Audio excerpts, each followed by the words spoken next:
အားလုံးပဲမင်္ဂလာပါဒီဗီဒီယိုလေးကတော့ကျွန်တော်တို့ T-shirt တွေကိုစိတ်ဝင်စားတယ်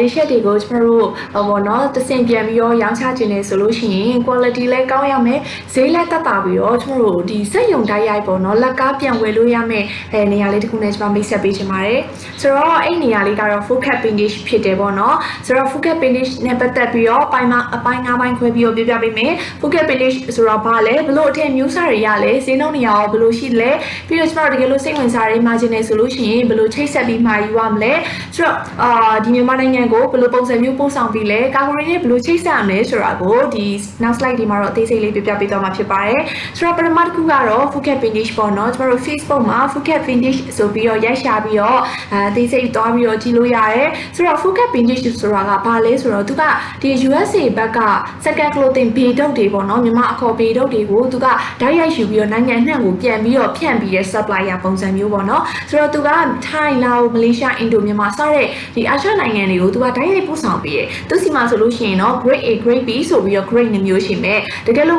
့စိတ်ဝင်စားရဲစပြီးတော့ဝယ်ခြင်းနဲ့ဆိုလို့ရှိရင် 45kg တစ်ထုပ်ကနေပြီးတော့စပြီးတော့ဝယ်လို့ရတယ်ဒီမြန်မာနိုင်ငံမှာဆိုလို့ရှိရင်လည်း 45kg ဘေဒုတ်တစ်ထုပ်အဲ့လိုပုံစံမျိုးပေါ့နော်စပြီးဝယ်လို့ရတယ်တကယ်လို့ကိုသဘောကျတဲ့ပေါ့နော်ပုံစံရောင်းချင်တဲ့ပုံစံလေးရှိလို့ရှိရင်လည်းသူ့ကိုပုံပြပြီးတော့မာယူလို့ရတယ်ဆိုတော့ဒါကတော့သူစီမှာရနိုင်တဲ့ T-shirt အမျိုးအစားတွေပေါ့နော်သူမှာက T-shirt မျိုးစား၄မျိုးရှိမယ် print T-shirt ကကြတော့လူငယ်ဆန်ဆန် design တွေပေါ့နော်ကျမတို့အခုခေတ်လူငယ်တွေဝတ်နေကြ design ပေါ့ထသားထလာဝတ်လို့ရမယ့် T-shirt လေးရှိမယ်နောက်တစ်ခုကကြတော့ all black T-shirt ကကြတော့ဒါဒီလို design တွေဆိုလို့ရှိရင် rocker တို့ rapper တို့ဒီလိုလူတွေကြိုက်ပေါ့နော်ဒီလို fan တွေဆိုလို့ရှိရင် T-shirt fan တွေဆိုလို့ရှိရင်တော့ဒါသိလိမ့်မှာပါဒီလိုပုံစံမျိုးတွေဆိုလို့ရှိရင်တော့ဒါခက်ကြမ်းကြမ်း rocker rapper တွေဝတ်ထားရှိတဲ့ပုံစံမျိုးပေါ့နော်ဒါဆိုလို့ရှိရင် tie T-shirt တွေရှိမယ်tie T-shirt တွေဆိုလို့ရှိရင်ဒါအခုခေတ်စားနေတဲ့ဒီ dye လောက်တာပေါ့နော်အဝတ်ကိုဆေးဆိုးထားတဲ့ T-shirt မျိုး tie T-shirt တွေဆိုလည်းအယောင်လှပြီးတော့တကယ်ကိုမိုက်တယ်ပေါ့နော်ဆိုတော့ဒါနောက်တစ်ခုဆိုလို့ရှိရင် Hawaii T-shirt ပေါ့နော်ကျမတို့ပုံမှန်တကြံတို့ဒီကန်းချီတို့မှာဝတ်ထားရှိတဲ့ဒီလိုခြိသား T-shirt အေးလေးပေါ့နော်အခုဆိုလို့ရှိရင်နွေရာသီလည်းရောက်လာပြီဆိုတော့ဒီလိုနွေရာသီမှာဆိုလို့ရှိရင်လည်း Hawaii T-shirt လေးတွေနဲ့ဆိုရင်ဒါမိုက်တယ်ပေါ့နော်ဆိုတော့ဒါဆိုလို့ရှိရင်ဒါတို့စီမှာရနိုင်တဲ့အထည်မျိုးစားနမူနာပုံစံမျိုးလေးတွေကိုကျွန်တော်ထည့်ထားပေးတာဖြစ်ပါတယ်။သူကကြတော့ဒီ quality ကကြတော့ USA ဓာတ်ရိုက် quality ဖြစ်တဲ့အတွက်ကျွန်တော်တို့ဒီဈေးကွက်ထဲမှာတွေ့နေရတဲ့ China made တွေလိုမျိုးချိုးရိုးချုပ်တာမကောင်းတာတွေဒီလို T-shirt တွေရွဲတာတွေခဏလောက်3-4တာလောက်ဝတ်ပြီးရနေရေကျတာတွေမျိုးတော့ဖြစ်မှာမဟုတ်ဘူး။သူကကြတော့ quality လည်းကောင်းတယ်ဒီ USA ကနေဓာတ်ရိုက်လာတာဖြစ်တဲ့အတွက်ကျွန်တော်တို့ quality ကောင်းလေးရောင်းပေးခြင်းနဲ့ဆိုလို့ရှိရင်တော့ဒီကောင်တွေကမစိုးဘူးလို့ပြောလို့ရတယ်။ဆိုတော့ဒါဆိုလို့ရှင်ဒါတို့ထုတ်ပိုးပေးတယ်ပေါ့နော်ပုံစံမြန်မာနိုင်ငံမှာကျွန်တော်တို့ဘေဒုတ်တွေဝယ်မယ်ဆိုလို့ရှိရင်လည်းဒီလိုပုံစံမျိုးပဲကျွန်တော်တို့ပို့ပေးရဖြစ်တယ်ဈေးနှုန်းကြည့်မယ်ဈေးနှုန်းမှာဆိုလို့ရှိရင်သူက grade A B စတဲ့အဲ့လို grade ပေါ်မူတည်ပြီးတော့ဈေးနှုန်းလေးတွေကတော့အနည်းများရှိတယ်ဒါဆိုလို့ရှိရင်ဒါက all black T-shirt ဆိုလို့ရှိရင်ဒီလိုအထည်မျိုးစားတွေဆိုလို့ရှိရင်1bay ဘေဒုတ်တစ်ထုပ်ကို9,600ပတ်ဝန်းကျင်အခုကဒါကျွန်မကဒီဘက်ပေါက်ဈေးပေါ်မူတည်ပြီးတော့တွက်ပြလာတာဖြစ်တဲ့အတွက်ဗတ်ဈေးအတက်ကြပေါ်မူတည်ပြီးတော့ဈေးနှုန်းလေးရတော့နည်းငယ်กว่าဟာမယ်ကျွန်တော်ဘေဒုတ်20အထုပ်20ကနေစပြီးမယ်ဆိုရင်9,200မြန်မာငွေနဲ့ဆိုရင်တော့4,000လောက်တော့တက်တာမယ်အထုပ်20အစယူမယ်ဆိုအဲ့တော့တစ်ထုပ်ကို9,600ဖြစ်တဲ့အတွက်တစ်ထည့်ကို2,000ပတ်ဝန်းကျင်ပဲကြာဆိုတော့2,000ပတ်ဝန်းကျင်ဆိုတာကဒါဒီမှာဆိုလို့ရှိရင်2,000ပတ်ဝန်းကျင်နဲ့ဆိုတာလုံးဝမရနိုင်ဘူးဒီလို quality ဒီလိုမျိုး design မျိုးဆိုတာက2,000နဲ့ဆိုတာကလုံးဝမရနိုင်တဲ့ဈေးနှုန်းပေါ့နော်ဆိုတော့တော့တထည်အောင်2,000ပဲကျတာဖြစ်တဲ့အတွက် delivery ကတော့ကျွန်တော်ဒီ lottery service အတာပါညာ1,000နဲ့ထပ်ပေါင်းမယ်ဆိုကျွန်တော်တထည်ကို3,000လောက်ပဲအရင်စီမြန်မာနိုင်ငံကိုအရောက်3,000လောက်ပဲဖြစ်မှာဖြစ်တဲ့အတွက်ကျွန်တော်ပြန်ရောင်းတဲ့အခါကျရင်6,000နဲ့ပဲပြန်ရောင်း9,000နဲ့ပဲပြန်ရောင်းစသဖြင့်ပေါ့နော်ကျွန်တော်တို့ဒါဒီဈေးနှုန်းဆိုတာကအရင်လဲတက်တာတယ်ကိုယ့်အတွက်လည်းဝယ်ရတာအရင်လဲတက်တာတယ် customer လက်ထဲကိုကျွန်တော်တို့ကလည်းဈေးသက်သာနဲ့ထည့်နိုင်တာဖြစ်တဲ့အတွက်ဒါအဆင်ပြေတယ်လို့ပြောလို့ရတယ်ပေါ့နော်ဆိုတော့ဒါဆိုလို့ရှိရင် all black T-shirt ပဲဒီကောင်ဆိုလို့ရှိရင်လည်းတစ်ထုပ်ကို9,600မြန်မာငွေ2,000ပတ်ဝန်းကျင်ပဲချမယ်သူကကြတော့တစ်ထုပ်မှာအထည်ရည်အတွက်230ကနေ250ကြားပါမယ်ပေါ့နော်ဆိုတော့ဒီဟာကိုကြည့်မယ်ဆိုလို့ရှိရင်ဒါဆိုရင် grade A ဒုတိယကောင်ဆိုရင် grade B grade A ဆိုလို့ရှိရင်တစ်ထုပ်ကို9သိန်းမြန်မာငွေနဲ့ဆိုရင်2,000ပတ်ဝန်းကျင်ပဲချမယ်သူမှဆိုလို့ရှိရင်လည်းအထည်ရည်အတွက်230ကနေ250ကြားရှိမယ် grade B ဆိုလို့ရှိရင်3သိန်းခွဲပေါ့နော်မြန်မာငွေနဲ့ဆို1,500ပတ်ဝန်းကျင်ပဲရမှာဆိုတော့ကျွန်တော်တို့တကယ်လို့ကိုကပေါ့နော်ဒီ T-shirt တွေစိတ်ဝင်စားတယ်စပြီးတော့ဒီဘက်မှာမြန်မာ မြန်မာနိုင်ငံဘက်မှာပြန်ရောင်းကြည့်ကျင်နေဆိုလို့ရှိရင်တော့ဒီ grade B အထုပ်ကကျွန်တော်စပြီးတော့ဒီလိုစပြီးတော့လုပ်ငန်းစလုပ်မဲ့ small business စလုပ်မဲ့သူတွေအတွက်အသင့်တော်ဆုံးလို့ကျွန်မထင်တယ်ဘာလို့လဲဆိုတော့ဒါ3သိန်းခွဲdelivery ကပါညာနဲ့ဆို4သိန်းပတ်ဝန်းကျင်လောက်တော့ကျမယ်ပေါ့နော်ဆိုတော့ငွေအများကြီးလဲရင်းနှီးစရာမလိုဘူးကျွန်တော်တို့အထည်230ကနေလဲ250ကြားရမယ် quality ကလည်းကောင်းတယ်ဈေးနှုန်းကလည်းတက်တာဖြစ်တဲ့အတွက်အခုမှစပြီးတော့စလုပ်မဲ့သူတွေဆိုလို့ရှိရင်ဒီအထုပ်ကစပြီးတော့လုတ်တဲ့အထုပ်ထဲမှာပါတယ်ပေါ့နော်သူဆိုလို့ရှိရင်1500ပတ်ချလဲပဲကြာမှာဖြစ်တဲ့အတွက်ကျွန်တော် delivery ကတွေဒီ laundry အပ်တာတွေဘာညာလဲဆိုရင်2500လောက်ပဲသွားကြမယ်မြန်မာနိုင်ငံအရောက်ကို1500ဖြစ်တဲ့အတွက်ပြန်ရောင်းတဲ့အခါ9000 6000ပတ်ဝန်းကျင်လောက်ရောင်းမယ်ဆိုလို့ရှိရင်ဒါကိုဘက်ကလည်းအဆင်ပြေမယ် customer ဘက်ကလည်းဈေးသက်သက်သာနဲ့ quality ကောင်းကောင်းလေးရမယ်ပေါ့နော်ဆိုတော့ဆက်ကြည့်မယ်ဆိုလို့ရှိရင်သူစီမှာဈေးအများဆုံးဆိုလို့ရှိရင်တော့ဒီကောင်ရှိမယ်30ကျော်ပတ်ဝန်းကျင်ပေါ့နော် old model ကကျတော့သူကကျတော့ vintage t-shirt တွေပေါ့နော် vintage t-shirt တွေပါမယ်ဆိုတော့ဒါကတော့ဈေးနှုန်းပေါ့နော်တကယ်လို့ဒီထက်ပိုပြီးတော့အသေးစိတ်သိရှင်နေဆိုလို့ရှိရင်တော့အထုပ်20ထက်ပိုယူမယ်50 60ယူမယ်ဆိုလို့ရှိရင်တော့ page ကိုဆက်သွယ်ပြီးတော့ဈေးနှုန်းအသေးစိတ်မေးလို့ရတယ်ပေါ့နော်သူကအထုပ်များများယူလေးဈေးသက်သာလေးဖြစ်တယ်ဆိုတော့ကျမတို့ဒီ t-shirt တွေကိုဒီ t-shirt တွေက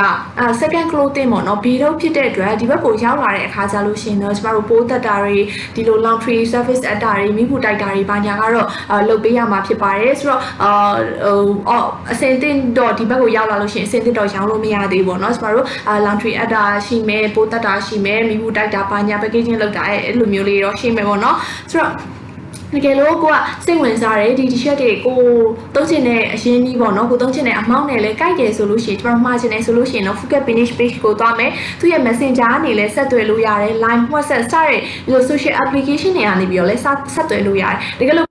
့စကားပြောတတ်တယ်ဆိုလို့ရှင်တော့ဒီ Thai phone လဲဆက်ပြီးတော့ကျမတို့အသေးစိတ်မေးလို့ရတယ်သူစီမှာပစ္စည်းမှာခြင်းတယ်ဆိုလို့ရှင်တော့သူက English ရယ် Thai ရယ်ဘာသာစကား2မျိုးသုံးလို့ရတယ်ပေါ့နော်ဆိုတော့ English ဆိုတာကလည်းအရင်မှတ်ထုတ်ပြီးပြောနေစရာမလိုဘူးပေါ့နော်သူလဲနားလည်မယ်ကိုလဲနားလည်မယ် broken English လိုမျိုးပေါ့နော်ဆိုတော့အဲ့လောက်လေးပြောတတ်လို့ရှင်အထည်ဒီမှာလို့ရပြီတကယ်လို့ကိုကအထည်ဒီသဘောကျတယ်ဟုတ်ပြီတစ်ထုပ်ယူမယ်ပေါ့နော်ဆိုတော့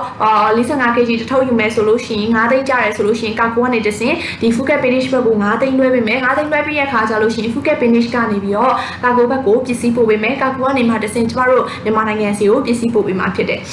ကျမတို့ပို့ဆောင်ပေးတဲ့ပုံစံကတော့အရှိရပြောခဲ့သလိုပဲဒီ Phuket finish ဘက်ကိုကျမတို့ကြားသိတဲ့ငွေကိုကာကိုကနေတစင်ငွေချေမယ်Phuket finish ကနေပြီးတော့ငွေလက်ခံရရှိပြီးပြီဆိုလို့ရှိရင်တော့ကျမတို့မှာရတဲ့ပစ္စည်းတွေကိုကာကိုဘက်ကိုပို့ပေးမယ်ကာကိုကနေမှတစင်မြန်မာနိုင်ငံကိုပို့ပေးမယ်ပေါ့နော်ဆိုတော့သူတို့စီမှာကထိတ်ဆက်ထားတဲ့ J-Star ကာကိုဆိုတဲ့ကာကိုရှိတယ်Facebook မှာလည်း J-Star ကာကို service ဆိုပြီးတော့ရိုက်ရှာလိုက်လို့ရှိရင်ဒီလိုလေးထွက်လာမယ်ပေါ့နော်ကျမတို့ Messenger ကနေပဲဖြစ်ဖြစ် Facebook ဒီကနေပဲတစင်ဖုန်းကနေပဲတစင်ဆက်သွယ်လို့ရတယ်သူကမြန်မာနိုင်ငံဘက်က delivery ဖြစ်တဲ့အတွက်မြန်မာလိုကျွန်တော်တို့မေးလို့ရတယ်သူကကျတော့ delivery ကကျတော့နှစ်ခါကြမယ်ကျွန်တော်တို့ဒီ Phuket ကနေပြီးတော့ကာကို J-Star ကာကိုစီကိုပို့ကတစ်ခါ J-Star ကာကိုကနေပြီးတော့မြန်မာနိုင်ငံကိုပို့ကတစ်ခါဆိုပြီးနှစ်ခါကြတယ်ပေါ့နော် Phuket ကနေပြီးတော့ဒီကာကိုစီကိုပို့ကကျတော့1900ကျပ်ကြမယ်တစ်ထုပ်ကိုကျွန်တော်တို့ဒီ J-Star နေပြီးတော့မြန်မာနိုင်ငံကိုပို့ကကျတော့45 kg တစ်ထုပ်ဆိုရင်4000ခွဲကြမယ်90 kg တစ်ထုပ်နှစ်ထုပ်ဆိုလို့ရှိရင်တော့8000ကြမယ်ပေါ့နော်ဆိုတော့အထုပ်ရည်အတွက်များများယူတဲ့အခါကျလို့ရှိရင် delivery ကပို့ပြီးတော့တက်တာတယ်ဆိုတော့ကျမတို့ delivery ကပေးရမယ်ဆိုနှစ်ခါပေးရမယ် Phuket ကနေပြီးတော့ကာကိုစီကိုတစ်ခါကာကိုကနေပြီးတော့မြန်မာနိုင်ငံကိုတစ်ခါဆိုတော့နှစ်ခါပေါင်းတွက်ကြည့်မယ်ဆိုလို့ရှိရင်တော့6000ခွဲကျော်လောက်တော့ကြာမယ်ပေါ့နော်မြန်မာနိုင်ငံအရောက်ဆိုလို့ရှိရင်တော့ဆိုတော့ကျမတို့ဒီ6000ခွဲဆိုလို့ရှိရင်ဒီတစ်ထုပ်မှာပါတဲ့အထည်ရည်အတွက်နဲ့နှိုင်းယှဉ်ကြည့်မယ်ဆိုလို့ရှိရင်တော့အထည်230 240ပါတာဖြစ်တဲ့အတွက်တစ်ထည်ကိုကျမတို့300ပတ်ဝန်းကျင်လောက်ပဲကြာမယ်ပေါ့နော် delivery ကဒီ laundry service ပါညာနဲ့ဆိုလို့ရှိရင်တော့တစ်ထည်ကို1000မြန်မာနိုင်ငံအရောက်ရှိရပြောခဲ့တဲ့ဈေးနှုန်းတွေကို1000ထပ်ပေါင်းတဲ့အခါကျရင်2000ရင်းဈေးဆိုလို့ရှိရင်ကျမတို့